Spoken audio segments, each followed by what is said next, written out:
Hello everyone, welcome to another mini blog. আশা করছি সকলে খুব ভালো আছো, সুস্থ আছো।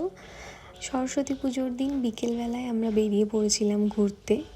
আমি, আমার বর আর আমার দেওর, ওই যে পিছনে আসছে, তিনজনে মিলেই বাইক নিয়ে বেরিয়েছিলাম। কোথায় ঘুরতে যাব ভাবতে ভাবতে ঠিক করেছিলাম শ্রীরামপুরে যাব, কারণ আমি কখনো যাইনি শ্রীরামপুরে এর আগে। তো ব্যারাকপুর পৌঁছাতে না পৌঁছাতেই দেখি দাদা বৌদির সামনে সেই একই অবস্থা, প্রচণ্ড ভিড় ছিল। মানে যেহেতু ওই দিনকে সরস্বতী পুজো ছিল, তো ভিড়টা তার 4 ডবল ছিল। লাইনের শেষ কোথায় এটা বুঝতে বুঝতে দেখলাম যে না, বোঝা যাচ্ছে না সত্যি এখানে কোথায় গিয়ে যে ঠেকেছে লাইনটা।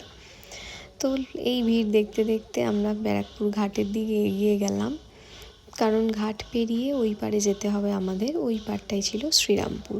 ঘাটের অনেকটা আগেই বাইকটাকে পার্ক করে আমরা টিকিট কেটে এগিয়ে যাচ্ছিলাম ঘাটের মানে বোটের দিকে।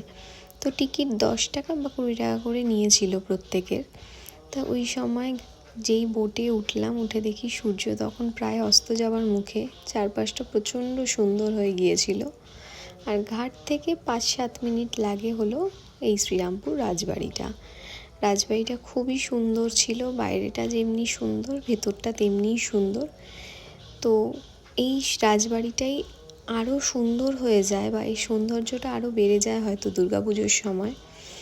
তারপর ওখান থেকে বেরিয়ে আমরা গিয়েছিলাম শ্রীরামপুর কলেজটাও খুবই ভালো ছিল, এবং কলেজে ওই দিনকে পুরো বন্ধ ছিল, গেটে তালা দেওয়া ছিল, বাইরের লোক অ্যালাউ ছিল না।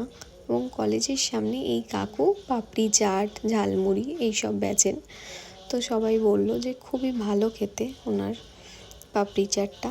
তো পাপড়ি চাট আমরা 3জন 3টে নিলাম। সত্যি খুব ভালো লাগছিল, কারণ অনেক দিন পর পাপড়ি চাট খেলাম, লাস্ট মেলাতে গিয়ে খেয়েছিলাম। তো পাপড়ি চাট খেয়ে কয়েকটা ফটো তুলে আমরা বেরিয়ে পড়লাম বাড়ির দিকে। তো বাড়ি ফেরার পথে গিয়েছিলাম বারাসাতে ফ্ল্যাটে, সেদিনকে ওখানেও পুজো হয়েছিল। সেখান থেকে কিছু প্রসাদ খেয়ে আমরা বেরিয়ে পড়লাম বাড়ির দিকে। ভিডিওটা ভালো লাগলে অবশ্যই একটা লাইক, কমেন্ট, শেয়ার করে দিও। Thank you.